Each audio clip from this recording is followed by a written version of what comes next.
వెంకటాచలమునందు మాత్రమే జరిగే అద్భుతం ఏమిటో తెలుసా అండి? శిశువు నుండి వృద్ధుడి వరకు, స్త్రీ పురుష పండిత పామర కుల మత వర్ణ వివక్ష లేకుండా ఆనంద నిలయంలోకి మీరు ఇలా వెళ్ళి చూడగానే ఒక పెద్ద రాశీభూతమైన విద్యుత్ ఎలా లాగేస్తుందో అలా ఆయన మీ మనసు లాగుతాడు.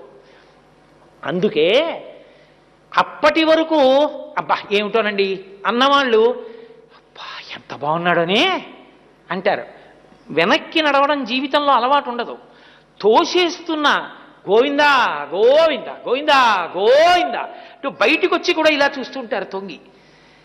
ఎలా ఉంది ఏం చెప్పనండి అంటాడంతే.